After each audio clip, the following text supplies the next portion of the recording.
Pramado Brahmanishthayam na kartavya kadachana. One should not relax or become careless or postpone till the abidance in the self doesn't happen. One has to work very diligently, intensely. Why? Pramado mrityu rityaha. Pramada is death. Inadvertence is death. Who said that? Bhagavan Brahmana Sutaha. The Sanat Kumars, they said this to Dhritarashtra. So alertness, vigilance throughout the path, from the beginning till the end. Generally, we also see that as we come closer to the goal, we start becoming careless. Research proves that many accidents happen closer to the destination because one becomes careless. So, same way here it is. In the beginning, there is intense mumukshutvam. One is working hard. One experiences quietude in samadhi also.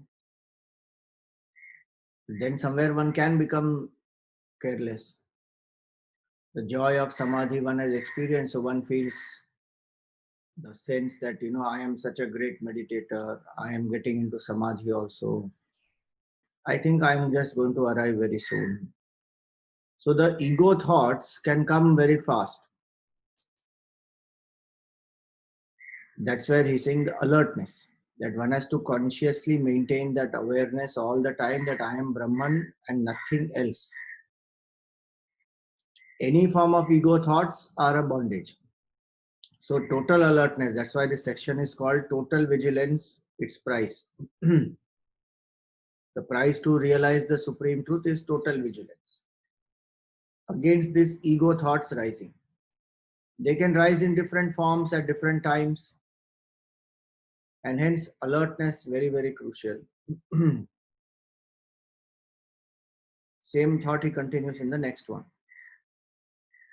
न प्रमादादनर्थोऽन्यो ज्ञानिनः स्वस्वरूपतः ततो मोहस्ततो हम धीः ततो बन्धस्ततो व्यथा.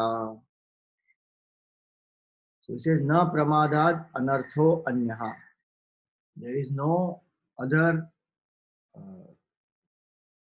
danger than pramada. Jnanina swaswarupataha. For a man of wisdom. So here the word jnani does not mean a realized master. Here the word jnani means a advanced seeker or a great knowledgeable person who is walking the path of Vedanta. That person, for that person there is no other danger. Because all the dangers follow this. That's why. Once pramad comes, everything else follows. So jnanina swaswarupataha. Pramada about swaswarupa. That we have to connect. Na pramadad anartho jnanina swaswarupataha.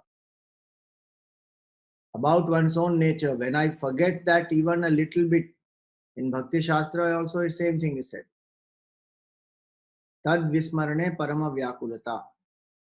That when we forget the Lord, when a devotee forgets Bhagwan and the I thought starts, that is pain for the devotee. So, what level of alertness spirituality expects us?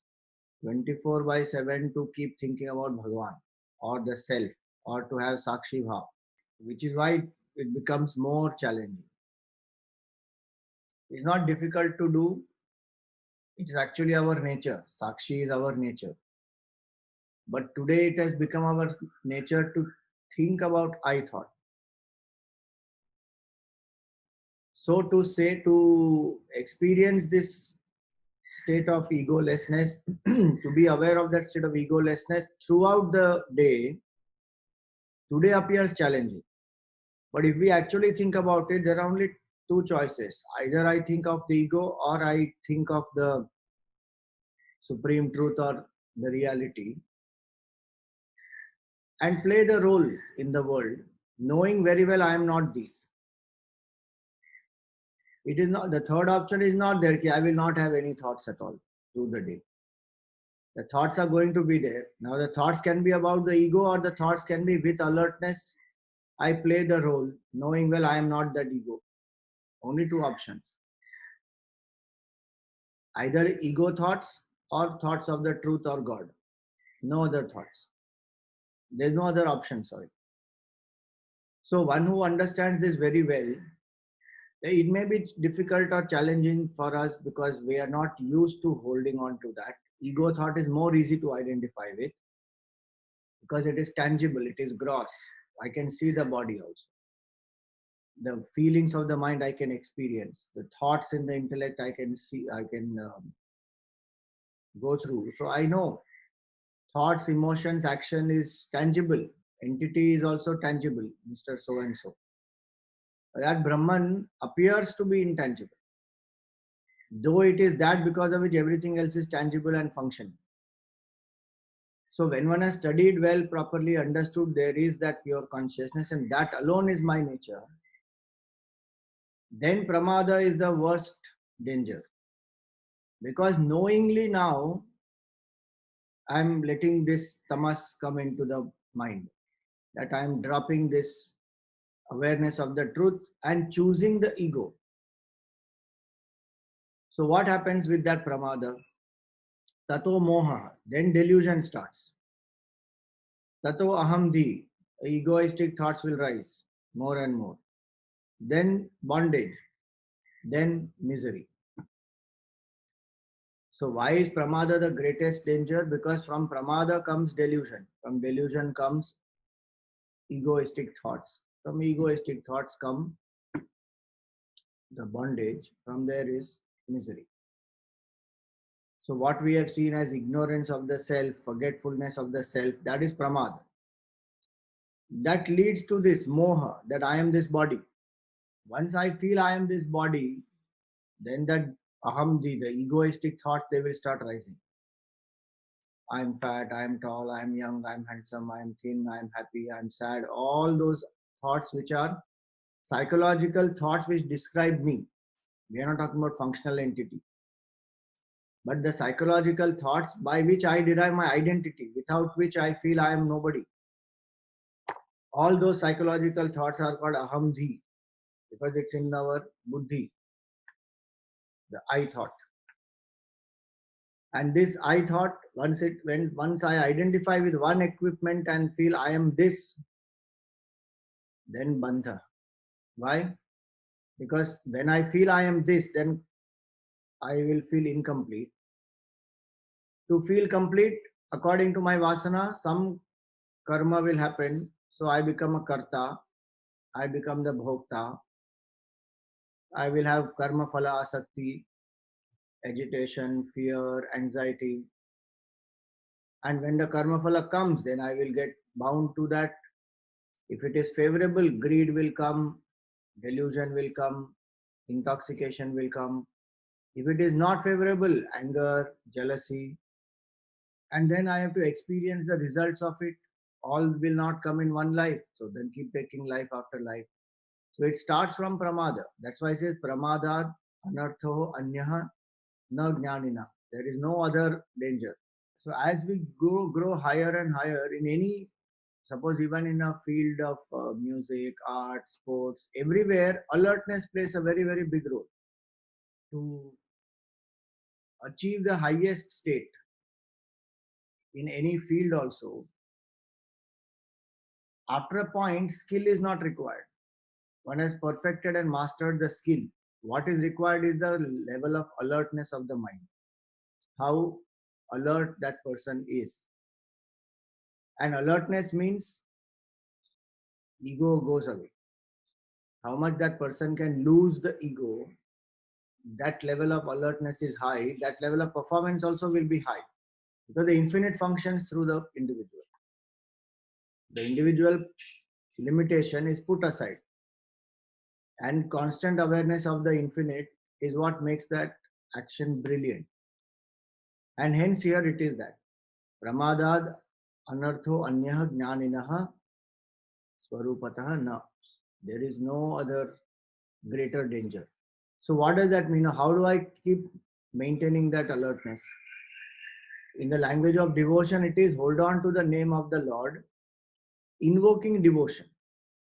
See, mechanically also, if I chant the name of the Lord, it is Bhagwan's name, it will create impact.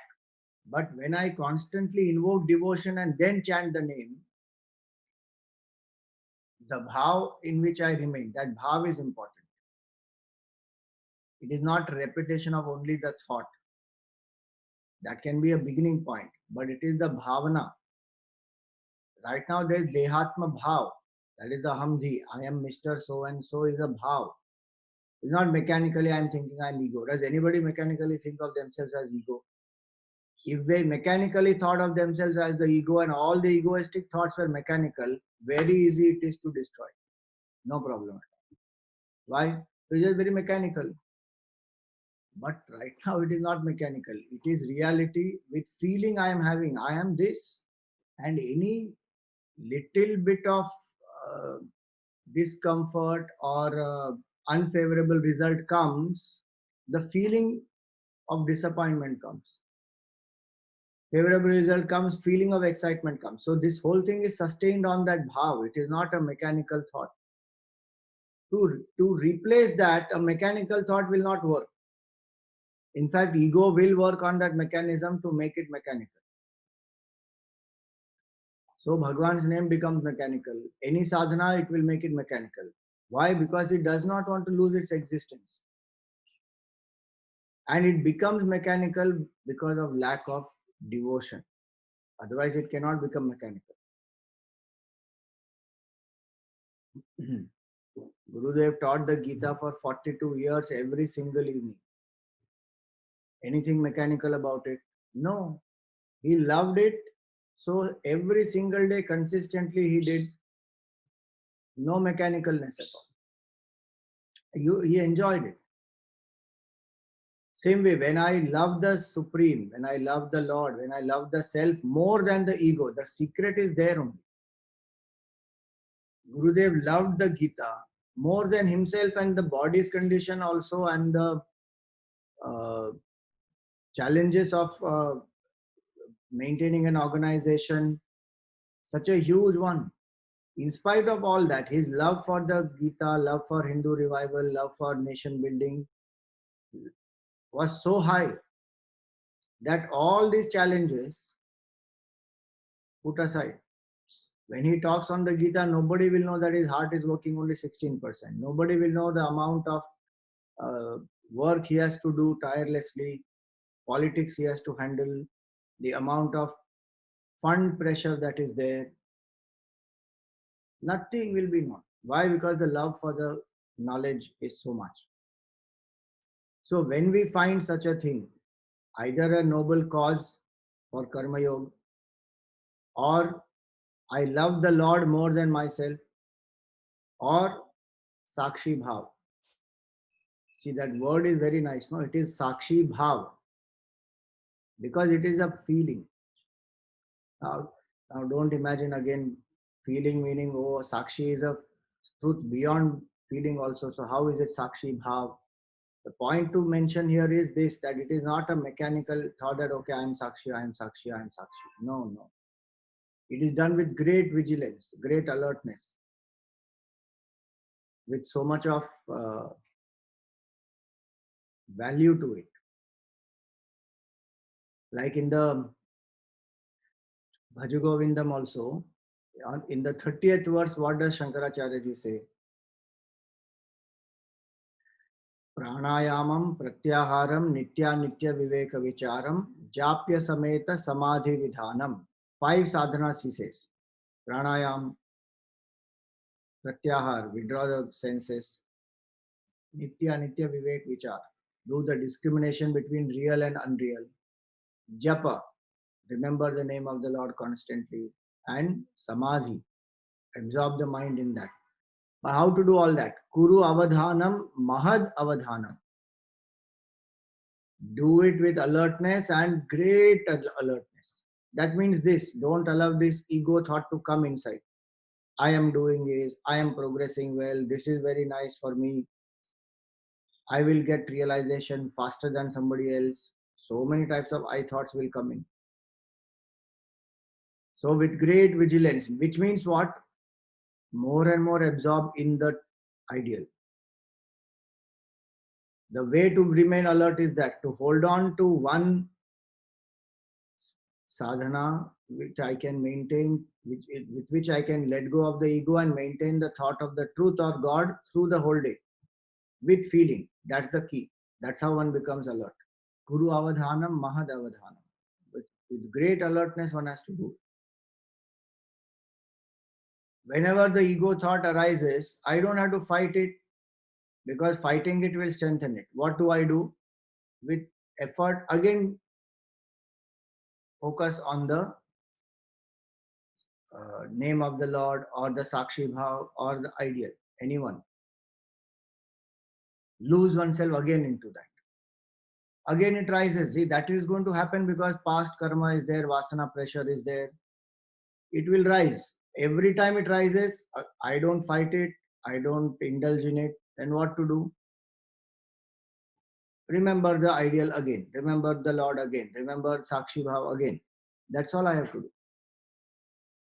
I should not even ask why this is rising so many times. After my doing so much sadhana also, why this ego is rising. But that's the way the ego is making me think about itself. It will rise. I've understood some karmic reason is that it is rising. How many lives I've thought about I. Now I want to put that I aside. It is not going to leave so easily. So I will have to again and again bring this thought in my mind. Thought of the Lord. That's how Prahlad lived, no? How he lived. Full time he's saying only Narayan, Narayan. Even when he is in trouble and they are attempting to kill him, his mind doesn't go into any thought of victimization. See, that's the alertness there. The mind doesn't think that my own father is trying to kill me. How unfortunate. I'm a victim of child abuse. Nothing. The mind is only thinking of Bhagwan. He doesn't even doubt, will Bhagwan take care? Nothing. That is called being alert with bhav, with devotion. I gave you Gurudev's example for the ideal. And then Ramana Maharshi's example for the Sakshi, the witness. Observe the, he would say, observe the rising of the I thought. From where does the I thought rise? Ask the question, who has this thought? The answer will be I. Inquire, who am I? And any answer that comes to who am I, don't accept. Because that's a small I. The Sakshi, the big I, is the source from where the small I rises. And if I inquire into the source of this small I, the small I will disappear. Breshari says this beautifully. Aham ayam kuto bhavati chinvata. Aham ayam kuta. From where this aham is rising, this small I. If I inquire, bhavat aham ayam kuto bhavati chinvata. Ai patatyaham nija vibhanata. Nija vicharana. This I will just fall when we inquire, self-inquiry when we do.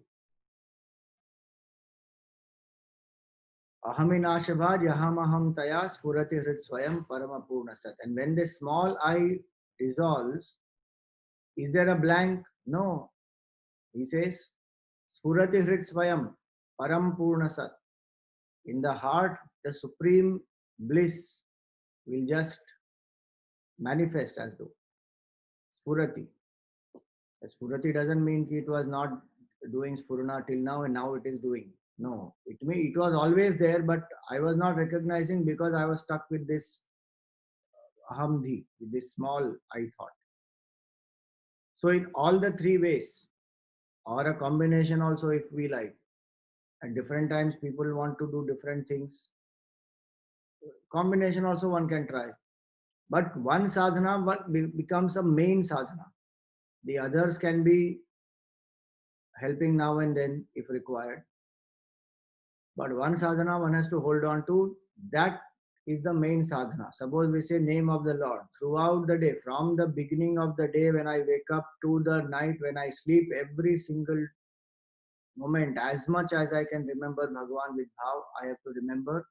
Importance is I has to dissolve. See, that is the principle that we should not forget. Otherwise, the ego will use this only to boost, saying, it's very nice.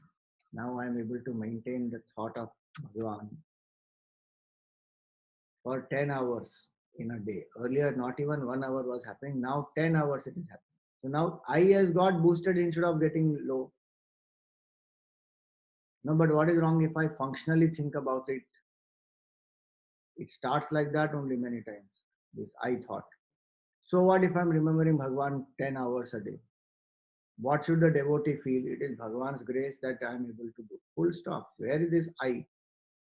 Surrender it as it comes. Bhagavan's grace, all is happening. May I remember the Lord more and more. Eventually, the word I also will go away. One just remembers Bhagavan. That's it. No evaluation, no judgment, because who thrives on all that? Ego thrives on all that judgment and everything. Now, should we not evaluate the progress? Beyond a point, nothing is required. Just remember the Lord. Full stop. What progress is required? Who requires the progress? Ego requires the progress. The finite entity requires the progress. That finite entity we are trying to dissolve. What progress is required for that? When that finite entity dissolves, time, space, object, all goes. Progress also goes with that. Then what will happen to us? Realize Paramapurna Sat. What else will happen? Infinite nature only we will realize, which is our true self. So that is total alert vigilance. And in absence of that, this whole Anartha Parampara will start. Moha, Ahamdhi, Bandhan, Vyatha. You see earlier what shloka we read in that 319th, what was said? Na va asti bandha, nacha dukkha gandha. There is no bondage and there is not even a trace of sorrow. That is the state of realization. Advayananda Rasanubhuto. And this is fully opposite. Bandhana, dukkha, moha, ahamdhi, everything here. Hence, one should identify one such sadhana where I can forget myself, lose myself. So continues this. Vishayabhimukham drishtva vidvam samapi vismritihi vikshepayati dhi doshaihi yosha jaramiva priyam. So Vishayabhimukham drishtva vidvamsamapi vismritihi. You see here, a wise man, vidvamsamapi vismritihi. A wise man also forgets. So what pramada does is how it enters. In so many different ways it comes. So Vishayabhimukham drishtva. When a person turns towards this sense objects, even a little bit of sense object thinking starts. The person may be a wise person, knowledgeable person, but one will forget. That forgetfulness will torment that person. Vikshepayati dhi doshaihi. And in the buddhi, that person goes on regretting, Arey, what did I do? Because when one turns towards the senses, sense objects, one makes a blunder, one makes some mistake. Knowing also all this knowledge, the vasana pressure will be there, which one is not able to handle, then it will happen. So then that person feels miserable. How? The example given here is Yosha Jaramiva Priyam. Yosha is the woman and Jaramiva is the Yosha Jaram Iva Priyam. Priyam is the dear one to whom one is married. Yosha Jaram Iva is the extramarital affair that one is having. The other woman. And so here it is that for ignorant man, if a person makes this mistake of developing this ahamdhi, getting attached to sense pleasure, feeling the bondage and misery, that is still understandable because the person doesn't know. But when a wise man does this, it will torment. The guilt is much more. Why? Because knowing everything, one is still fallen. So it will torment. And for that, the example given here is this. You see here, fifth paragraph. In Gurudev's commentary, he says, a Paramar Jara is a secret lover. He uses his partner, Priya, for his own satisfaction. When one is secretly in love but the beloved is beyond reach, the memory of the sweet heart haunts the Jara and makes him or her miserable. You see, that's where it is. That memory of that secret lover makes that person miserable. So Gurudev says, similarly, you are wedded to the self, the Brahman, but you have also a private secret love with the matter, equipment, and the world of objects. You are constantly fascinated by the innumerable objects of the world. Every one of it deals out more and more disastrous, vitriolic sorrows. Normal sorrows could be borne and some sympathy from others could be expected. But these are sorrows one cannot even tell another or expect any sympathy from anyone. Hence, once you start acting disloyal to your own divine nature, you become miserable like the beloved haunted by the memory of the secret lover. That's where it is. The secret lover, memory of that will keep haunting. Same way ego. How strange that is. That our own ego we have developed, forgetting the supreme bliss, now tormented by that full time. So this example when he gives here, this is called Vyabhichar. In the Gita, Bhagavan says, in the 13th chapter, he says, Maicha Ananya Bhavena Bhakti Ravyabhicharini. Bhakti has to be Avyabhichari Bhakti, meaning single pointed devotion. Ananya Avyabhichara. That is Bhakti.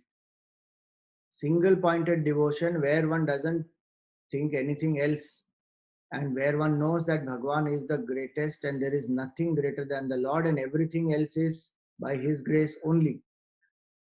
So that bhakti is called Avyabhichari Bhakti, and yet it is Avyabhichari Bhakti which will lead the devotee to realization of the truth. Vyabhichar literally means prostitution. That's terrible sounding word also. But the ego is doing that only. No? What else it is doing? Forgetting the supreme bliss to whom, which is my nature. I am now stuck with the ego, and now that ego has so many masters, so many people, so many things, so many sense objects, situations. It goes on indulging and becomes a victim and is miserable. A wise person, the example given of a wise person here is for that a wise person knows, and still when a person acts out of ego, when one is faced by some circumstances or objects or temptations, that person falls, and then there is so much of pain, misery. Remembering the Supreme Lord, one was living life of a seeker. Then some vasana pressure rises, one becomes extrovert, one makes some blunder. Now then one is remembering, Hare, I forgot the Lord. Again I have fallen down here. But what is the choice? Can I remain there? Can I be in guilt? Can I destroy myself? No. What to do? Again lift myself, forgetting, forgiving, asking the Lord for forgiveness, more strength, and again come back to the thoughts of the Lord. The example of wise man given here is only for us to understand that every seeker goes through ups and downs. Kathopanishad says that yogo hi prabhavapyayo. The sadhana will have ups and downs, but Gurudev used to say, no, that to fall is natural. But having fallen, don't remain there. Bounce back. So one has to bounce back. Again, how? Again, hold on to Bhagwan or hold on to the ideal or hold on to Sakshi. Again. So it is to make us aware of the requirement of alertness, that if I am just intellectually studying the book, but my emotion is still for sense temptations and people outside, then this ego thought will not go. I will suffer more in that. When these two get integrated, head and heart get integrated, then I live steadily with great alertness and vigilance, walking on the path. Then a person reaches the goal.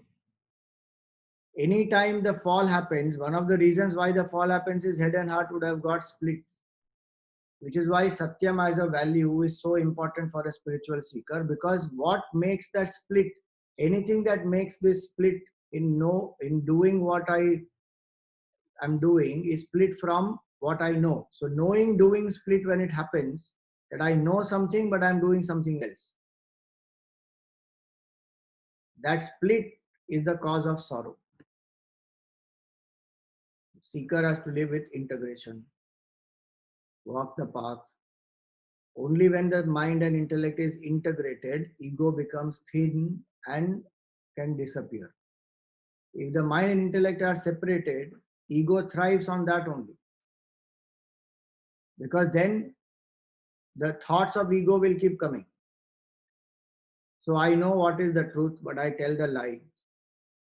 Now, when I tell the lie, I get some comfort, some benefit, but that's why I'm telling a lie.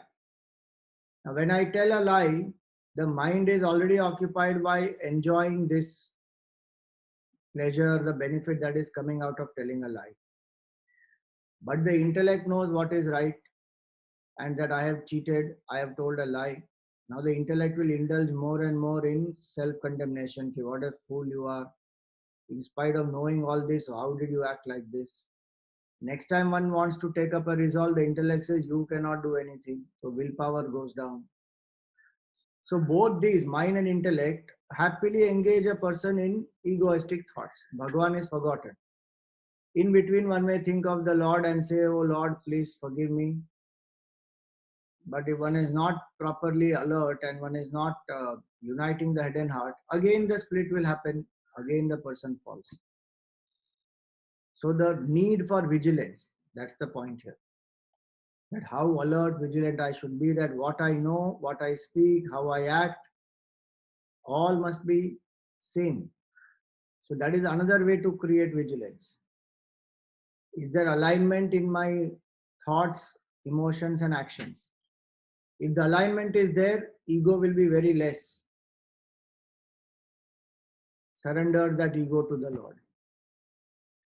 Compared to the ego which is there in disintegration, the ego which is there in integration is very less. It will get destroyed very fast. But without alignment, without integration, to let go of the ego is not possible, which is why we struggle. So if we just say that I am a Sakshi, I am a Sakshi, it is not working. Why? Because the bhav is not there. When bhav also comes, knowledge also is there, withdrawal of the senses also is there, that is called alignment. Then dissolution of the ego happens. You can apply this in any field also. A musician who is lost in the music, is his buddhi doing something else that time? No. Buddhi is also thinking music, heart is also feeling music, hands are also playing music. Full body, mind, intellect aligned, is fully absorbed in it, so ego thought not there. So that's how it is that our daily life, our work, etc., can develop this alertness in us, this integration in us. Which is why Gurudev used to say, bring your mind where your hands are. Those are all methods for this highest level of alertness. That if I am able to bring my mind where the hands are, fully engaged in what I am doing, no other thought the mind thinks of, that ekagrata, that integration I will be able to apply this through the day when I have to remember the Lord, or I have to meditate, or I have to serve.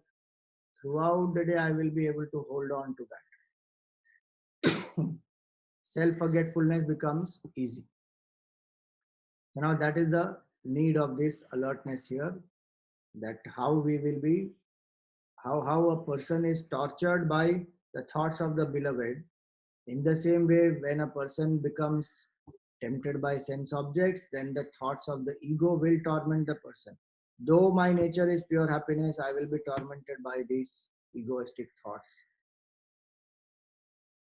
Now he gives two analogies.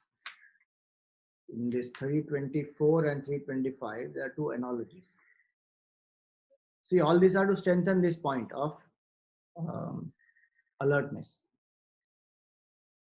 यथापकृष्टं शैवालं क्षणमात्रं न तिष्ठति आवृणोति तथा माया प्राज्ञं वापि पराङ्मुखम् यथा अपकृष्टं शैवालं.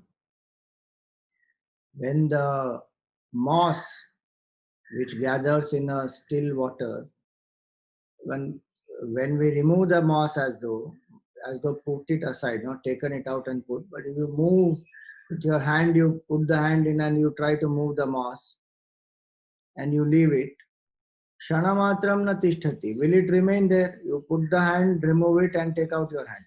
Will it remain? Comes back immediately. Shanamatram na tishtati. He says, Avrinoti tatha maya. In that way, maya also plays its role and it covers. Prajnam vapi parangmukham. Even the knowledge of the wise person, this this maya will cover the knowledge of this person. When that person becomes extrovert, parang mukham, which means I should be so alert that I don't allow this mind, this ego, to be extrovert, to be attached to the sense pleasures and to run behind them. Because ego thrives on that. That's the water for the ego. It will require that. So when one does more and more tapasya, more and more self-control, and more desire for pleasure also rises. It looks contradictory, but that's how it is. Because the ego has been living on certain way, in a certain way. Now when we deprive it, it wants that more. Which is why so much of alertness. Because when one is trying to think about the Supreme, forget the ego, that is living in tapasya. There is exhaustion in that sometimes.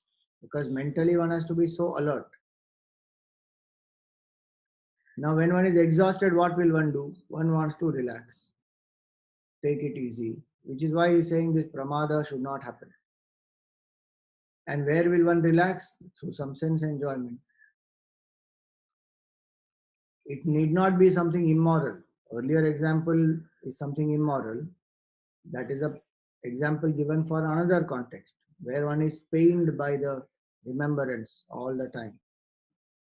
Though one is married here, that remembrance of that beloved keeps on tormenting this person. That is another example. Here the example is even the permitted pleasure that we enjoy. The Maya's way of covering the knowledge is that only.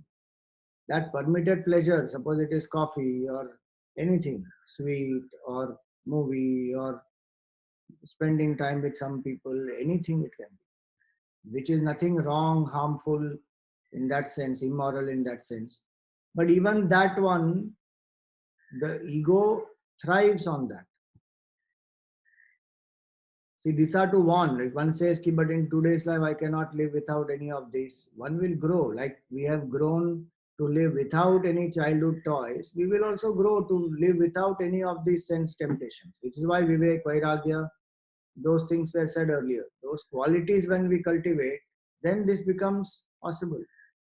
To live steadily in tapas, to live in that constant remembrance of the Lord, that nothing else and that there is no exhaustion after that.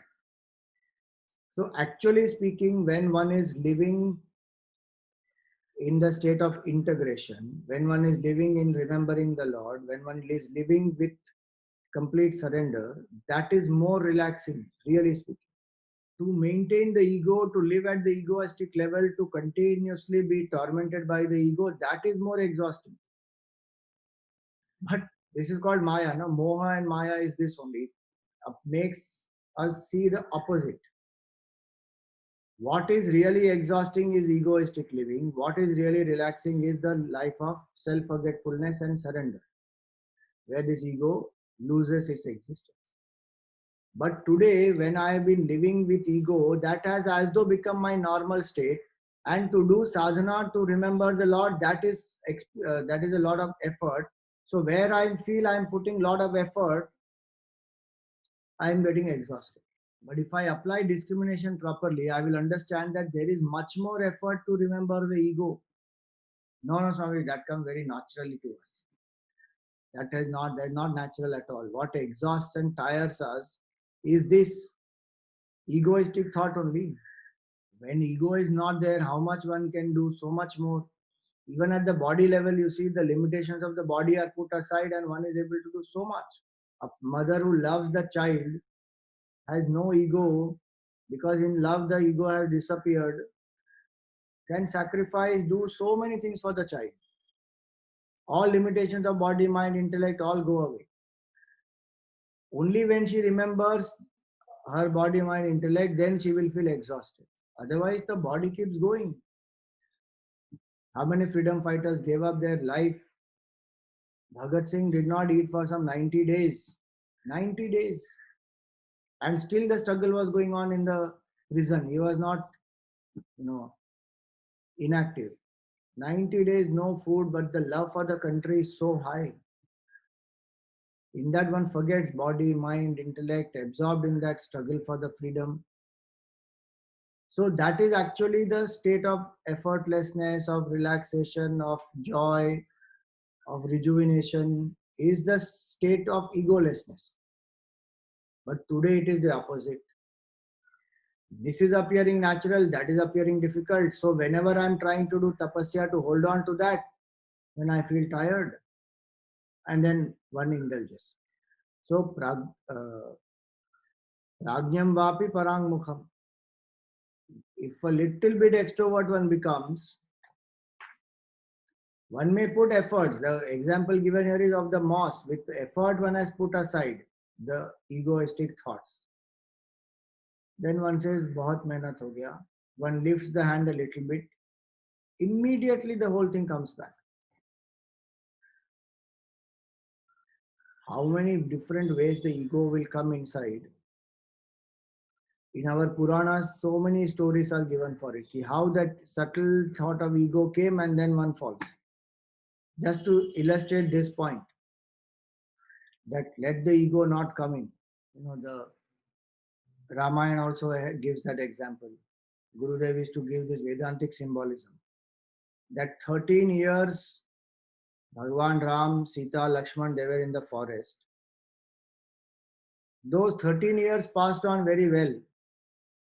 Satsang was happening, they were meeting the rishis, you know, quietly they were spending time. Some Rakshasas in between they may have killed. But when the focus was on Bhagwan Ram, all was fine. The moment that focus shifted from Bhagwan Ram to that golden deer, and Bhagwan Ram has told Sita ji also, Kyare, that is not a deer, that is a demon who has come in this form to tempt. Don't fall for it. No, no, but I want that deer. Again and again.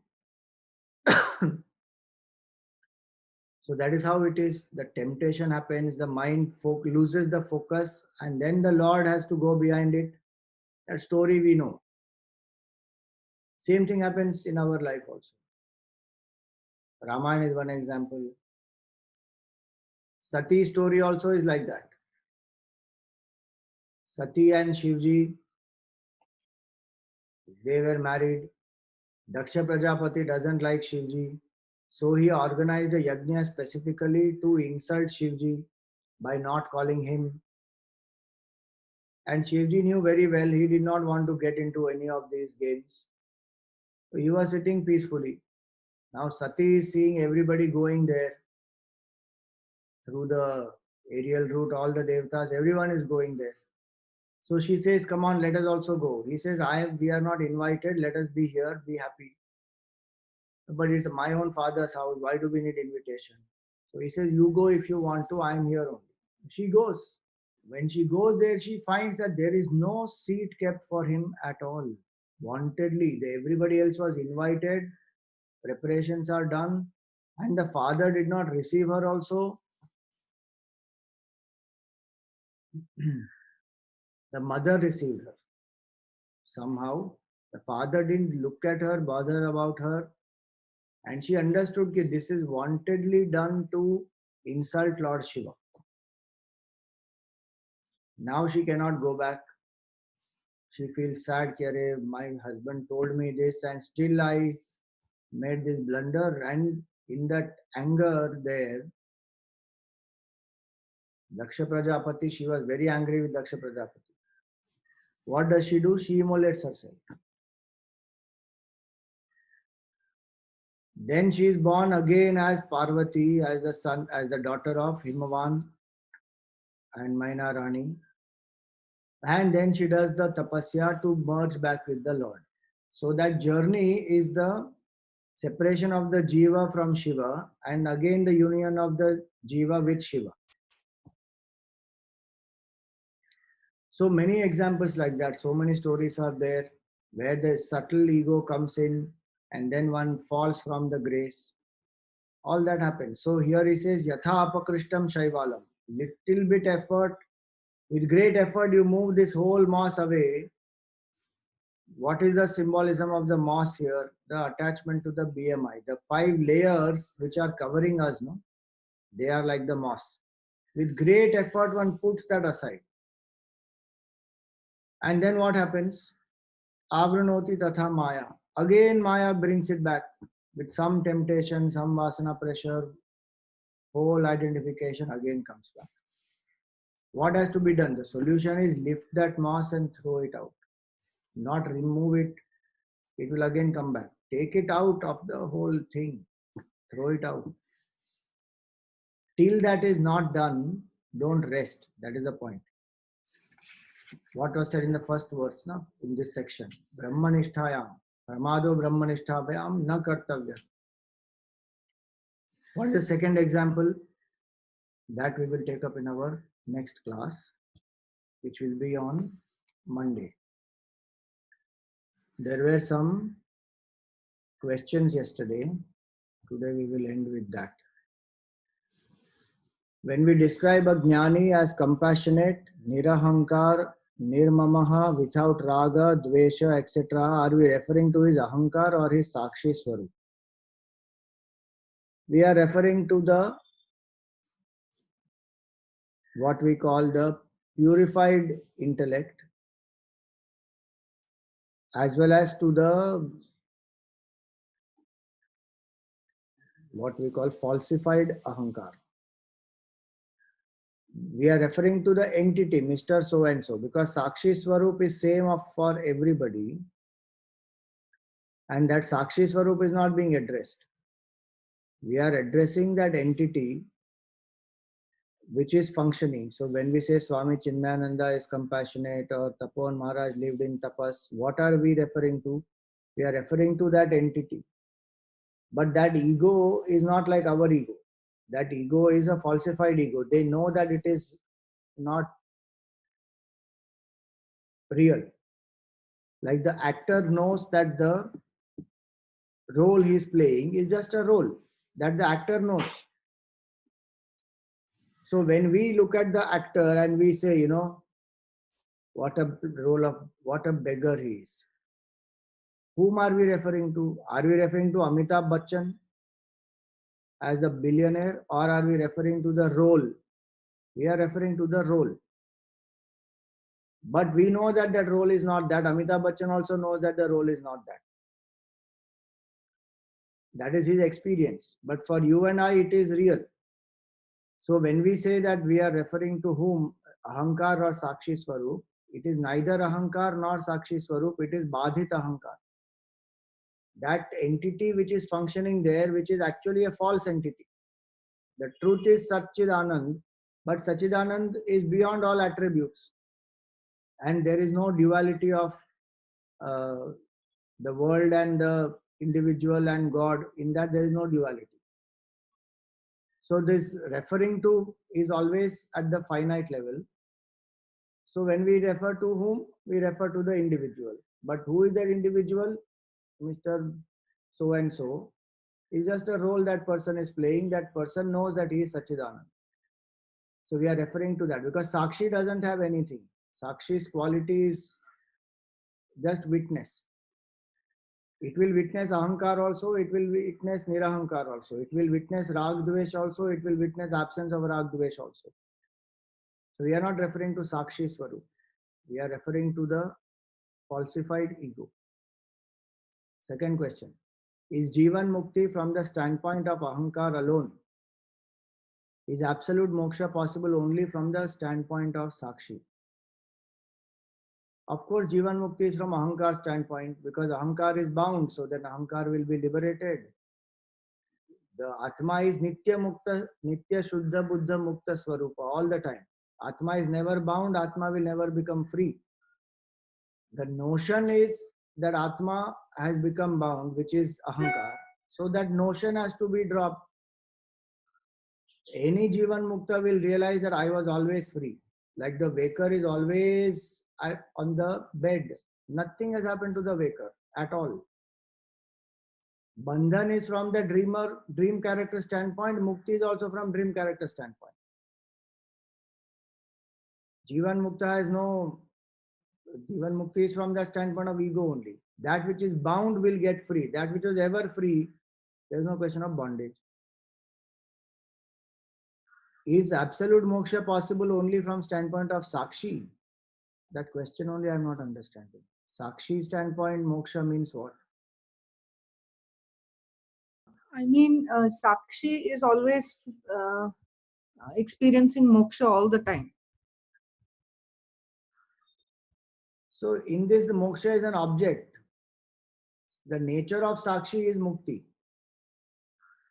Sachidananda is the nature of the Sakshi, and the nature of that Sachidananda is mukti all the time. One who is abiding in that Sachidanand is mukta. If one is practicing Sakshi Bhav, then one is still in sadhana mode.